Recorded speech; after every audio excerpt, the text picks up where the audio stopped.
O programa a seguir tem classificação indicativa 12 anos.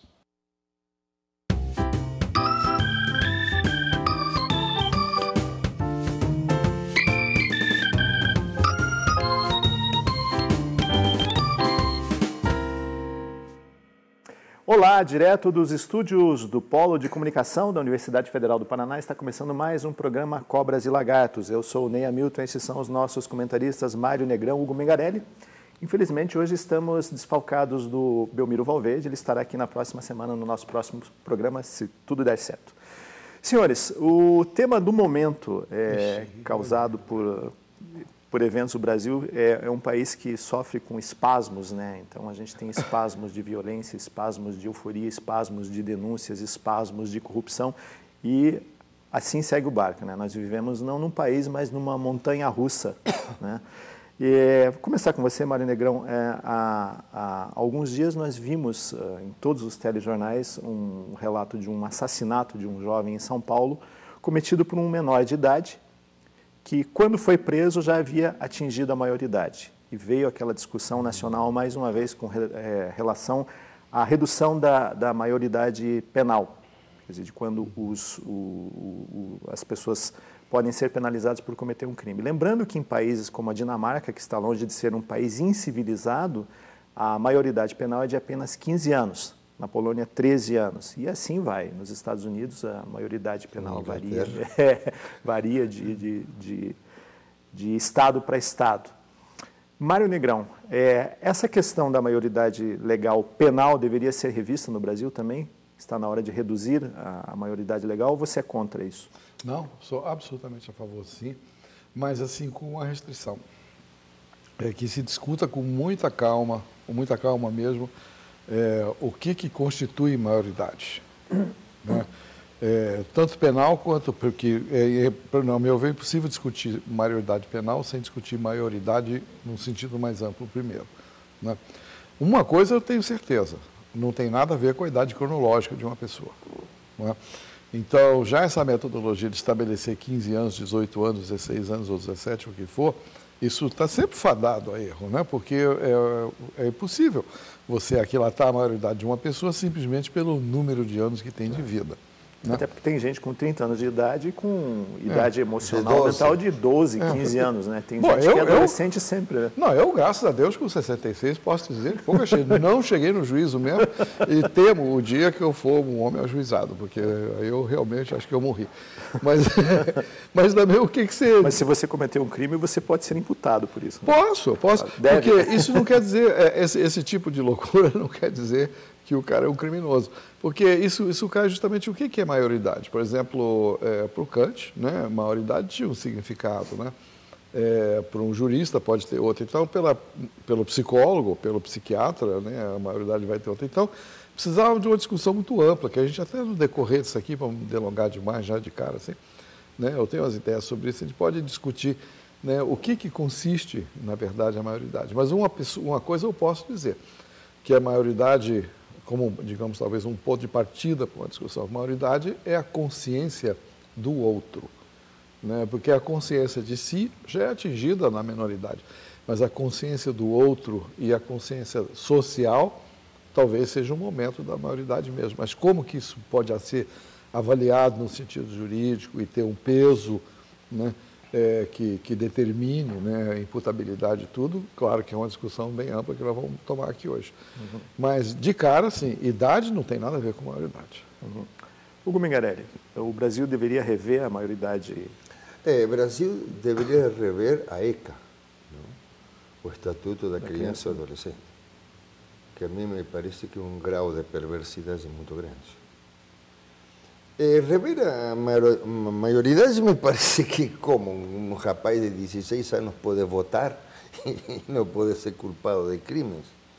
Aliás, porque inclusive nós sabemos que são usados os jovens para não ser imputados depois para crimes violentos, inclusive. Vamos pegar só um exemplo muito recente, a questão daquele incidente que aconteceu na Bolívia. Na Bolívia, esse é um exemplo. A torcida do Corinthians apresentou um sujeito menor de 17 anos, então não pode ser julgado. Me lembro que anos atrás, 2 meninos, um de 10, de 11, mataram um menino de 9, quase que lo condenam à morte na Inglaterra. Ou seja, Eles foram condenados à prisão perpétua. Foram condenados à prisão perpétua, 10 e 11 anos.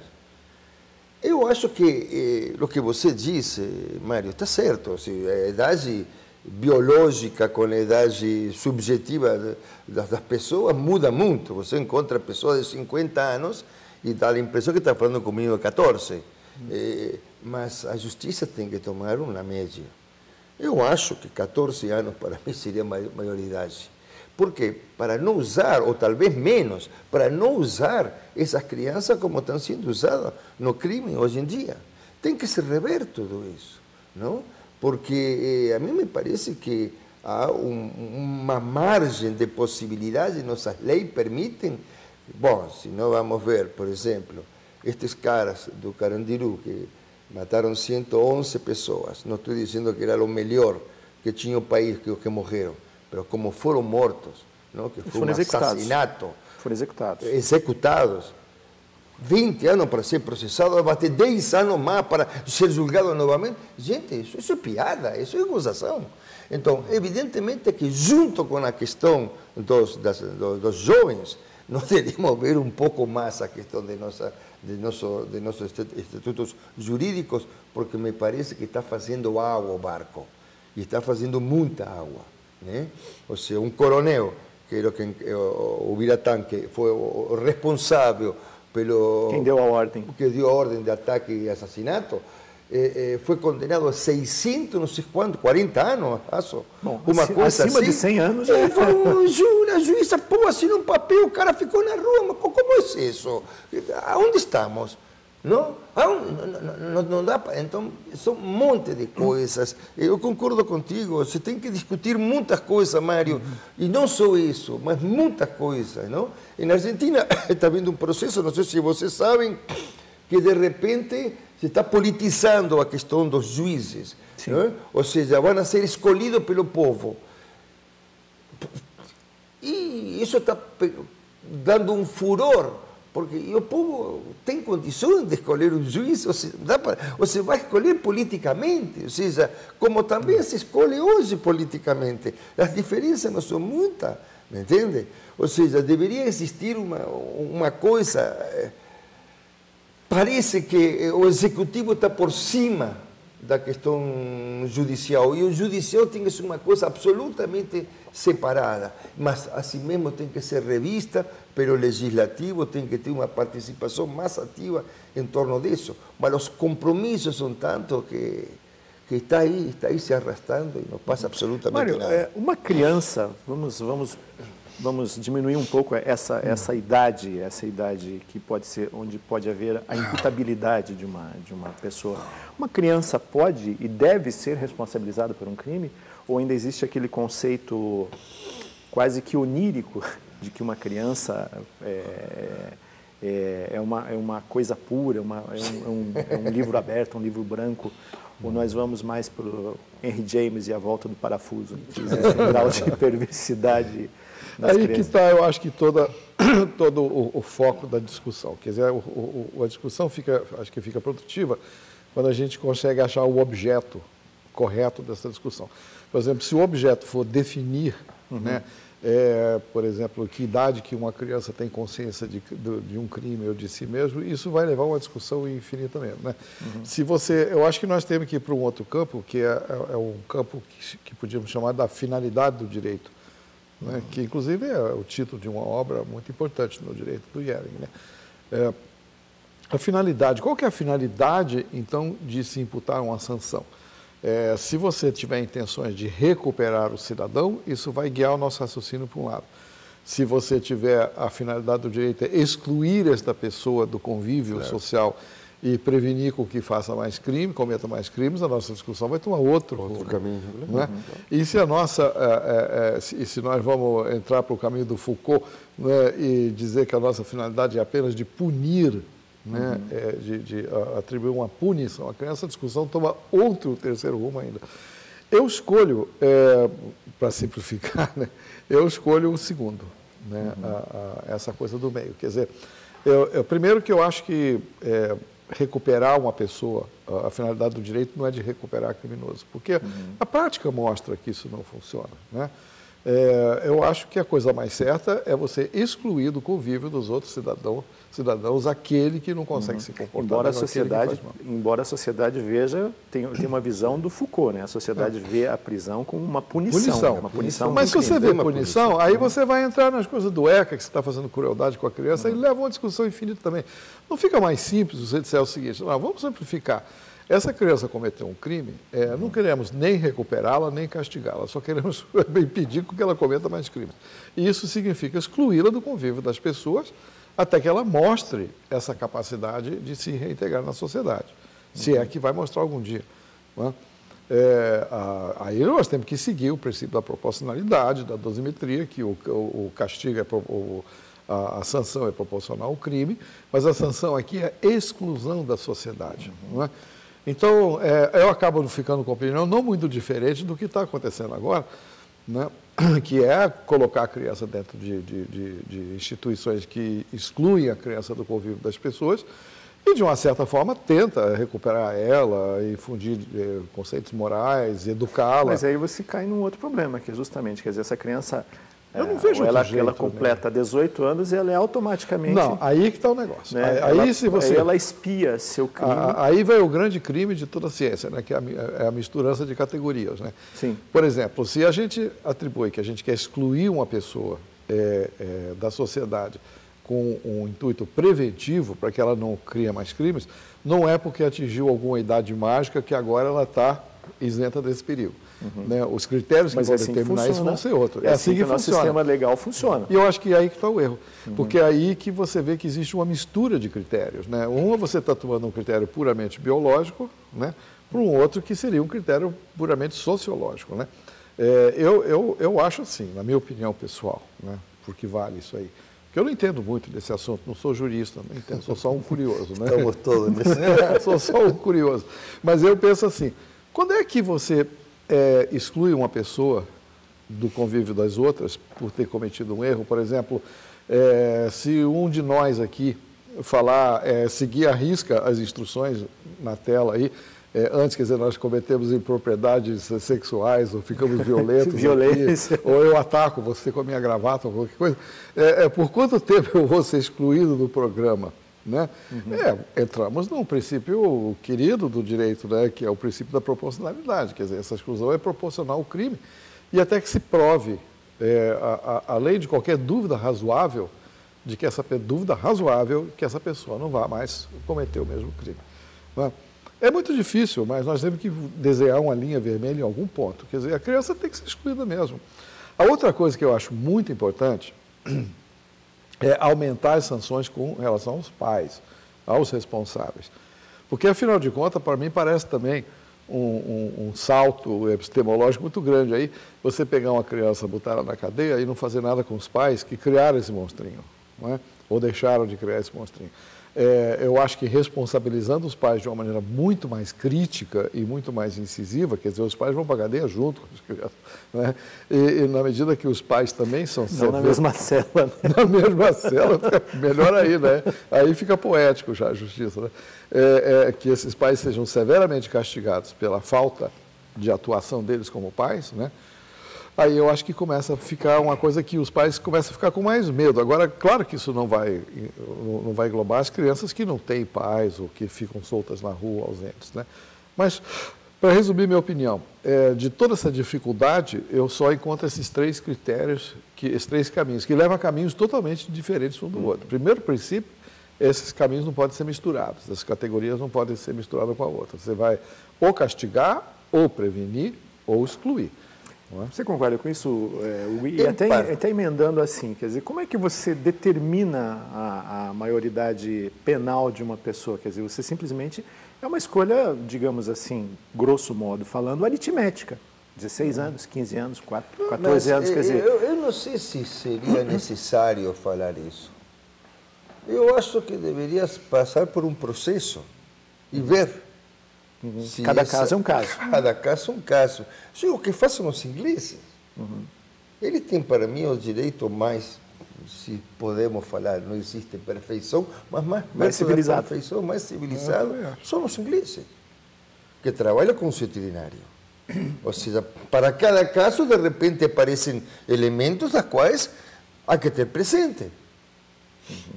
Sobre a questão dos pais, por exemplo, responsável, antigamente, por exemplo, na Argentina, pagava o pai quando a criança fazia alguma coisa fora da lei. Era os pais que tinham que pagar. Mas a criança também ou só os pais? Os pais, principalmente. Por quê? Porque naquela época havia família, mas hoje não temos mais família, mas em nenhum lugar tem família. As famílias foram destituídas. Não? Todo o discurso científico, o discurso social, tudo isso foi destituindo o que se chama o saber paterno, ou saber familiar. Daniel Robert Dufour, em Folie et Democracia, em Loucura e Democracia, contava que uma avó que tinha criado 3 filhos, e a mãe que tinha 3 filhos, estavam desesperadas porque não sabiam, queriam perguntar ao médico se a criança podia comer ovo. Já não tinha mais o saber de antes. Imagine se minha avó, que criou 8 filhos, vai estar preocupada em dar ovo ou não ao filho. Dava e ninguém morreu. E hoje já não tem segurança de nada. E isso é uma das questões também terríveis que está acontecendo. Outra questão, criança levada aonde? Você o coloca dentro desses lugares supostos de recuperação? Se ele era meio bandido, sai um bandido perfeito de lá. Porque não tem lugar nenhum de recuperação, porque isso se chama dejeito do social. Mas você concorda que deve ser excluído, né? Deve ser punido também. Tem que sentir a punição, tem que ser excluído e, evidentemente, tem que criar condições para recuperar. A exclusão não é uma punição? A exclusão da sociedade? Não no sentido que coloca, mas ele tem que sentir que realmente há uma punição. Verdade? E nós temos que sentir isso. A proibição funda uma sociedade. Os direitos se fundam na proibição. Não se funda, tem direito para fazer isto, mas não para fazer aquilo. Ou seja, se não há uma proibição, por exemplo... se não há proibição, há barbárie. Né? Exatamente, porque aquilo de proibido proibir, te mostra claramente, a música de Caetano, proibido proibir, mas para um pouco, quer dizer que você precisa de proibir. Até para proibir, precisa de proibir. Não tem como não. Claro. Verdade? Então, nesse ponto, Mário, eu acho que se deveria pensar muito mais ampliamente. O que não se está pensando, não se tem tempo para pensar nessas coisas. É o que eu sinto, posso estar equivocado. Mas, o que passa com a família? O que passa com a educação escolar? O outro dia estava vendo uns vídeos que tinham preparado para mostrar que todo o homossexualismo das crianças... Eu fiquei estarrecido, não podia imaginar, que depois foi suspense, que levaram isso para crianças de 6, 7 anos. Ou seja, nós estamos em um processo, e penso que Daniel Robert Dufour tem razão, que estamos indo para a loucura, porque não há limite, não há parada. Então, nós vamos pensar sobre essa criança. Se, por exemplo, você vê que está acontecendo vandalismo de todo tipo, e ninguém vai preso, qualquer criança que escuta isso vai se encontrar com o direito de matar João, roubar a Pedro, fazer o que for. Por quê? Porque, em última instância, a lei não funciona. Porque essa é a questão que me parece fundamental a mim. Funciona ou não funciona a lei? Ou a lei funciona só para aquela mulher que roubou uma manteiga, um leite e la torturaram durante 1 ano e perdeu um olho, ficou 1 ano preso porque foi roubar isso para o filho? Isso sim, pelourinho para a senzala. Ora, a Casa Grande tem absoluto campo aberto. Desculpe, eu não posso separar uma coisa da outra. Eu tenho uma ideia sobre isso assim. Veja, o que resulta de uma proibição? Uma proibição tem que resultar numa sanção. Uma proibição sem sanção não é uma proibição, é apenas uma sugestão. Não é? A sanção, para mim, pode ter várias finalidades. Ela pode ter uma finalidade, como era no direito romano, de ser exemplar. Né? Ou seja, se as outras, como você mencionou aí, se a gente vê que é fácil cometer um crime, fica mais fácil cometê-lo. Né? Então, ela tem essa. Existe a outra dimensão, que é a dimensão da reparação, né? Que também é uma coisa que vem lá dos romanos. Né? Você repara aquilo que foi estragado, foi ofendido, ou estragado, ou quebrado, ou você paga o prejuízo. Né? E existe... Quando pode. Sim. Quando pode. E essas duas dimensões aí, né? E tem a outra que é a indenização, né? Que é diferente da reparação. Né? Por exemplo, se uma pessoa me ofende, digamos assim, ela vai ter que reparar, a lei vai ter que, a proibição vai ter que mostrar para as outras pessoas que as pessoas não deveriam tentar me ofender, porque vai acontecer coisas ruins com ele. A pessoa vai me reparar o dano que fez para mim, né? E também vai me indenizar. E existe uma diferença entre reparação e indenização, que a gente, eu não sei se a gente tem tempo de entrar tão longe assim, mas vamos acreditar que exista, né? Uma diferença aqui bem clara entre o que é reparação e o que é indenização, né? Indenização. Vamos falar mesmo. Se você quebrar meu vidro, eu quero outro vidro de volta. Claro. Mas também quero um dinheiro a mais pela dor que eu sofri, pelo prejuízo. Acho que todo mundo essas três coisas separam. Eu acho o limiar muito importante entre justiça e vingança. Né? Porque vingança vai gerar mais crime. Então, se a lei parece que tem um conteúdo muito mais, um teor muito mais vingativo do que reparativo e indenizatório ou exemplar, claro, né? Só pode incitar o crime. Né? Então, o cuidado da nossa discussão todo tem que girar em torno disso. Entende? Que a gente já sabe, por experiência, quanto mais velho a gente fica, a gente aprende. Que quanto mais você parece que está se vingando, mais você está atraindo o crime e praticamente pedindo que ele aconteça. Justiça e vingança dá um belo tema. Né? Não é? Por exemplo, se a tua mulher te trai, você vai lá e enche ela de tapa, com certeza vai nascer um terceiro chifre, né? Com certeza. Agora, ou não sei. Ou não, né? Mas o terceiro chifre vai vir. Você pode traí-la. Pode vir com a próxima. Bater burrice, porque vai ficar pior. Né? E todo mundo sabe disso. E eu acho que esse campo a gente tem que traçar com muito cuidado, né, de não se vingar da criança, não se vingar dos pais e tal. Não. Então, quando a gente tem essas coisas em mente, acho que agora a gente monta um campo onde esse assunto pode ser realmente discutido. Não é? Agora que está acabando. Agora está acabando. Não, mas como todo leigo, né? O leigo é bom porque você quando dá palpite com metodologia, você chegou ao ápice da sem-vergonhagem. Né? Dá palpite com metodologia é muita cara de pau. Quer concluir? Não, faltou eu, não? Então vale. Não, digo que a questão da vingança é perigosíssima, não? Você lembra, era uma vez no oeste, Harmonica Man. Ou seja, o cara teve toda a vida para se vingar de Frank. Não? No meio do caminho se cruza a Cláudia Cardinale, aquela coisa, porque naquela época era aquela coisa. E o cara não vai com a Cláudia, vai embora, porque acabou a vida, matou Frank e acabou a vida. A vingança, e isso se pode ver muito no cinema norte-americano, a vingança. Que é o que é uma vingança? Me entende? Ou seja, você tem toda uma vida detrás disso. Não, a justiça não tem que ter nada de vingança. A justiça tem que botar parâmetros. Tem que botar... exemplo, reparação e indenização. Sim, tudo bem, mas e reclusão. E nisso. E pronto. Mas tem que ser para todos. Porque nós podemos criticar muitas coisas nos Estados Unidos, mas lá a lei é para todos, cara. Em Europa é para todos. Aqui não. Aqui sempre é para os mesmos. Isto é, os que estão fora do negócio. Os que estão no negócio parece que a lei não os toca. Não é com eles. Não? Então, a mim me parece que a coisa é muito complicada falar o que fazemos. Quando nós temos, por exemplo, a ECA, que digo, o Estatuto de Criança e Adolescente, me desculpem, gente, você lê isso aí e parece... é bem lembrado, Hugo, porque você vê, o ECA é cheio de deveres, mas não tem cheio de direitos. Não tem dever nenhum. Mas não existe já... Tudo bem que critica a Kelsen porque se ligou ao nazismo, mas em teoria pura do direito, sabe muito bem, Kelsen disse, não há direito sem dever. Vamos fazer um rápido intervalo. O programa Cobras e Lagartos volta dentro de instantes com mais um assunto palpitante. Até já.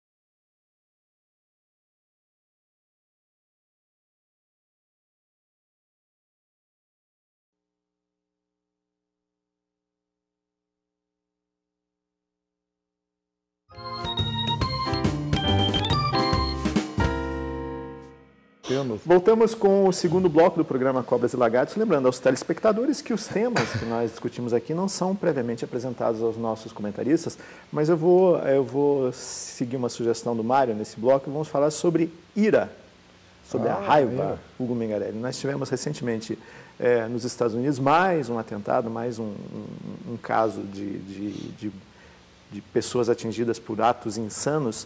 E isso revela o que, Hugo Mengarelli? Que nós estamos vivendo a era da ira?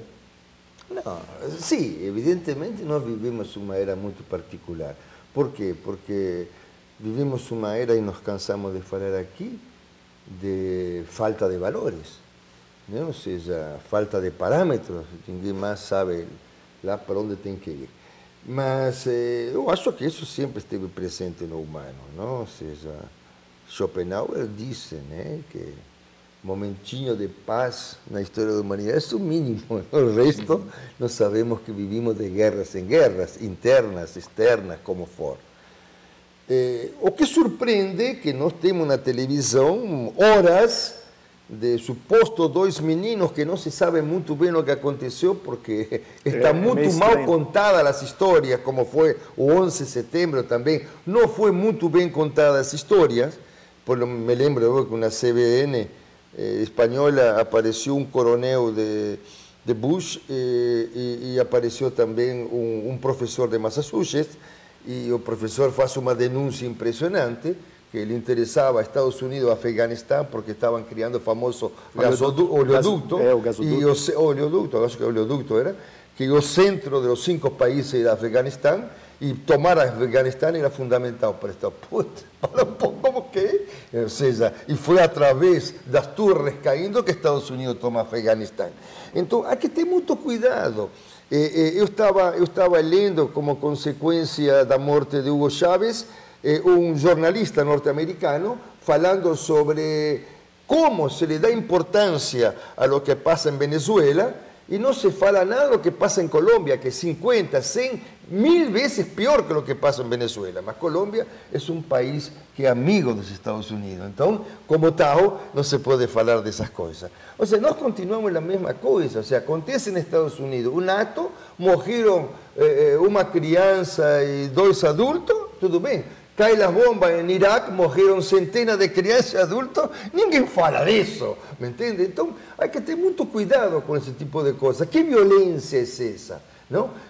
Violências como se matam nas escolas e tudo isso, é uma coisa bem comum, parece, nos Estados Unidos. Então, há que entender, me parece que a coisa é um pouco mais ampla em quanto às violências que existem. Vivimos um mundo de ira, e evidentemente que eu, a vez passada, estava falando do fundamentalismo, e o fundamentalismo parece, principalmente islâmico, que tomou, e isso não lo dizem os islâmicos, lo diz Jimmy Carter.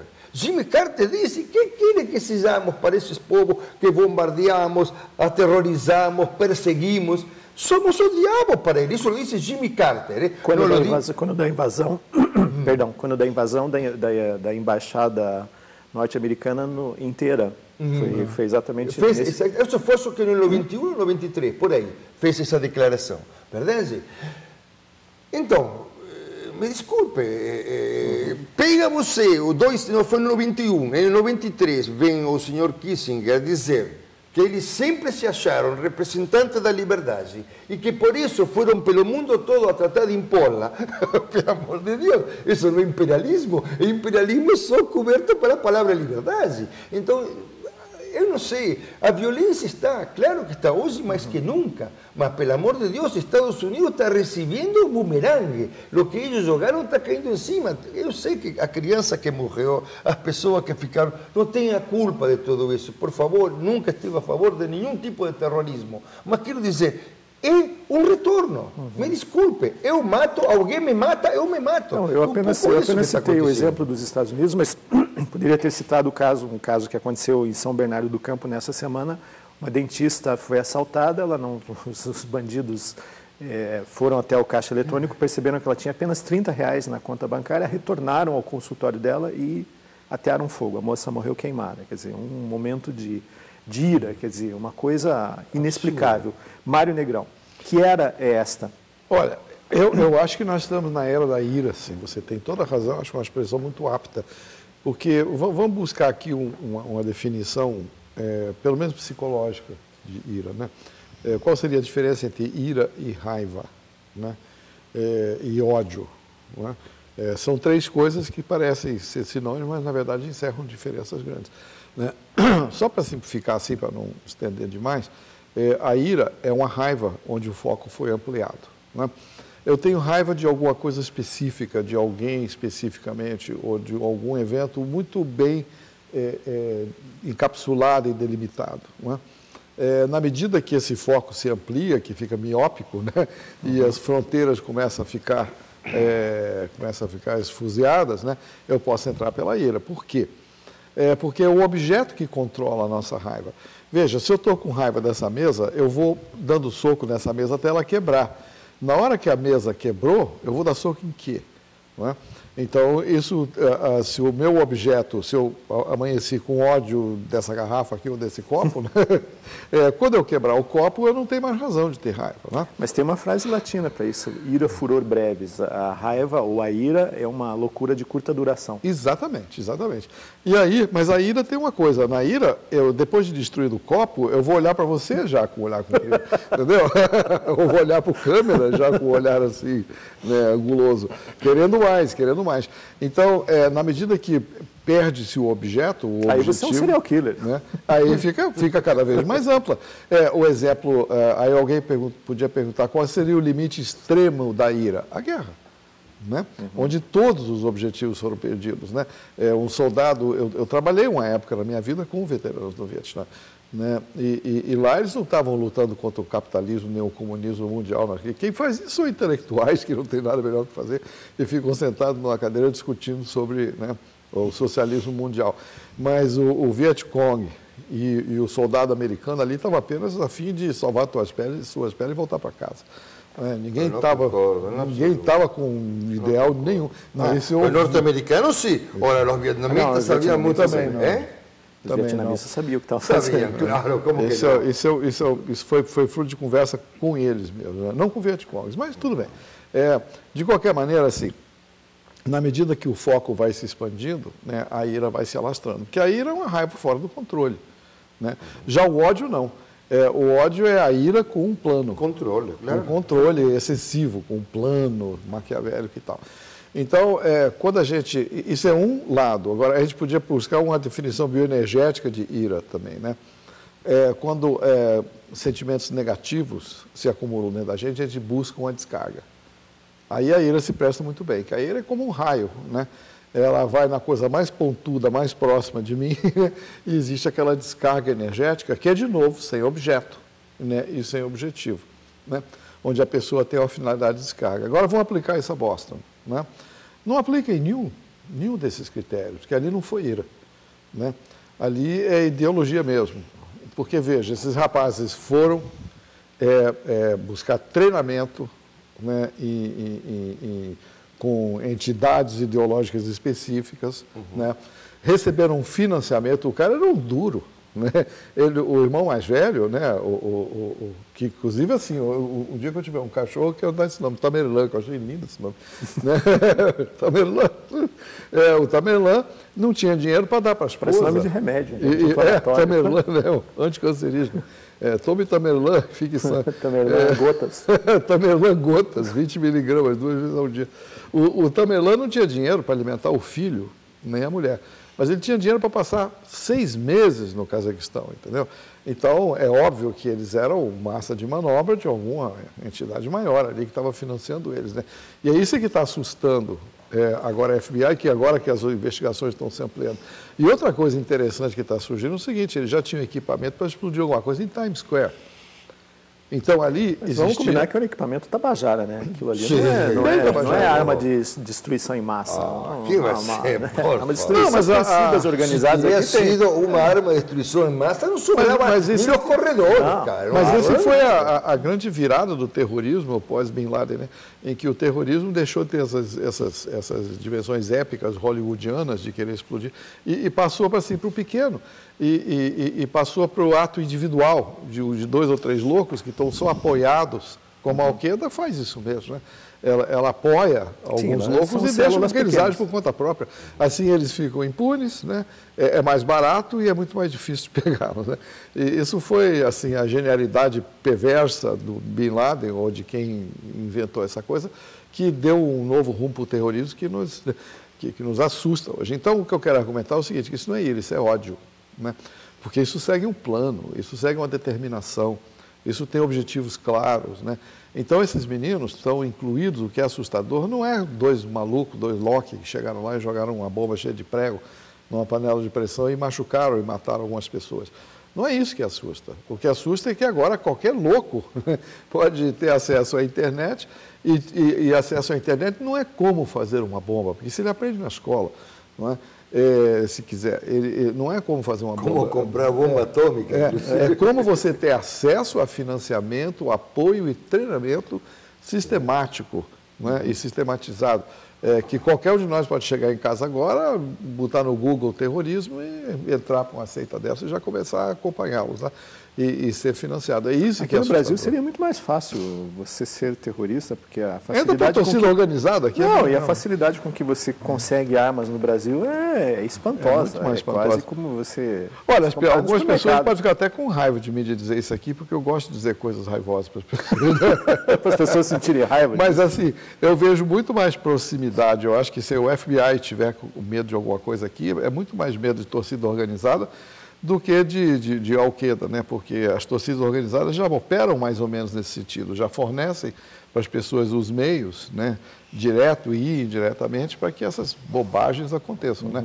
Quer dizer, alguns torcedores que saem completamente da casinha e vão para um jogo de futebol com um sinalizador marítimo que custa caro para burro aquilo ali. Não é caro não. Você compra ali na 25 de março, não é caro não. Você é vendido. Quanto custa um negócio daquele? R$25. A imprensa mostrou que mas de aquilo qualquer maneira, barato. é um aparelho bem mais sofisticado. Um sinalizador naval, aquilo vai longe e tal. Eu sei, já fui embarcado, aquilo ali vai. Aquilo não foi embarcado. Agora fabricado na China é bem mais barato. Vai bem longe. Agora é diferente do foguete Caramuru. Não é um não é pé de caro, moleque. Bom, de qualquer maneira, né, o que assusta é a acessibilidade que o louco tem, porque o louco antigamente, né, ele tinha assim, a contenção do isolamento, né, ninguém levava o louco a sério, né? E hoje, como nós temos que, quase como uma coisa política, levar o louco a sério, incentivá-lo em todos os sentidos possíveis, né, é isso que é assustador. Porque a ira não me assusta, né, o que me assusta é o ódio. Você concorda com isso, Aira? Porque a gente falou do exemplo dos Estados Unidos, eu também citei esse exemplo em São Paulo, mas teve o exemplo daquele maluco norueguês também, um país também onde, né, onde parece que as coisas funcionam muito melhor do que, inclusive nos Estados Unidos, o sistema legal, o sistema social, quer dizer, um país tem o maior índice de desenvolvimento humano do planeta e, no entanto, você tem figuras como essa, né? Você tem nos países da Escandinávia. Você concorda com essa visão do Mário? Eu concordo em parte, porque a mim me parece que, assim, o que eu estou vendo é que até as massas de futebol e tudo isso, se a gente se põe a pensar 50 anos atrás, os times iam assistir no jogo e estavam misturadas as pessoas, não havia. Hoje se forma aquilo que se chama de massa gregária, ou seja, grupos de pessoas que se identificam em qualquer estupidez imaginária, nada simbólico, nada profundo. E nós sabemos que a identificação hoje em dia é tremendo. E a identificação é uma das coisas que mais perto está da loucura, porque você vai para o outro e fica preso no outro. Se você não se descola desse outro cara, você fica um doidão. E nós estamos vivendo uma época de doidões por aí. Porque se identifica Palmeiras, Corinthians, e de repente parece que a vida, o cara vendeu carro, vendeu casa, para ver a final do Corinthians. Você tem que estar louco, cara, me desculpe, eu não consigo entender. Você deixar a família na rua para o cara ir assistir a final do Corinthians lá em Tóquio, no Japão. Gente, pelo amor de Deus, ou seja, aí acha esquisito o Tamerlã e para o Cazaquistão. Bom, mas aí está o que você disse, aí não foi o dinheiro dele, foi o dinheiro de outro lado. Então, esse problema da identificação A mí me parece que no momento do ódio há uma ira, porque quando o cara bota a bomba, ele explode, ele está explodindo com a bomba. Nem falemos, por exemplo, dos caras do homem-bomba, por exemplo. ¿Me entiendes? Que aí sim é a ira plena, porque ele explode com a bomba, mas claro que isso é impossível. Então, sim, mas por que tudo isso? Porque hoje em dia, ou seja, as pessoas vão assistir Big Brother, gente. Pelo amor de Deus, Big Brother vão assistir. E fica, não, tu que assistir Big Brother. Estão doidos, estão totalmente loucos. Isso é o que está acontecendo, não é uma pessoa. Estamos virando uma sociedade de loucos e não nos damos conta. Então, o que é pior para você, ficar trancado do Big Brother ou ficar trancado do Gaviões da Fiel? O que mais te assusta? Escuta uma coisa, e por que tem que ficar trancado isso? Eu tenho condições de... Mário, então isso significa assim... Não, claro. Eu tenho condições de escolher não estar trancado em nenhum dos dois lugares. Ora, se você quer estar... Que lá pelo menos tem o Mário, mas com tanto louco assim, significa que trabalho para você não vai faltar, né? Sim, porque... Não, mas eu concordo com o Hugo, assim, a sensação é que você tem que realmente, o mundo está chegando a um nível de loucura inimaginável. Não, vamos falar a verdade, né? Só depois ter um minutinho para contar alguns exemplos que Daniel Robert dá no livro Loucura e Democracia, que lamentavelmente não foi traduzido ao português, mas ele bota um exemplo que é o seguinte: pense isto aqui coisa é louco, se não é louco. Mas louco por quê? Porque o direito está atrelado à loucura. O cara tem um cachorrinho, vai com um cachorrinho, cara, a uma festa campestre. Claro, quando terminou a tarde, o cachorrinho branco estava preto, todo sujo. Então o cara chega a casa e dá um baita de banho no cachorrinho, o cachorrinho treme e todo o tremido do cachorrinho passa para o coração do cara. Então o cara, que vai fazer o cara? Cuidadinho, não aguenta ver tremer e pega o cachorrinho, bota no micro-ondas, 2 minutos. 1 minuto e meio, blum, explodiu o cachorro dentro do micro-ondas. Ele não teve nenhum problema. No dia seguinte, chama o advogado, abre um processo na fábrica de micro-ondas e ele pega, por perder algo tão querido, pega um dinheiro fabuloso.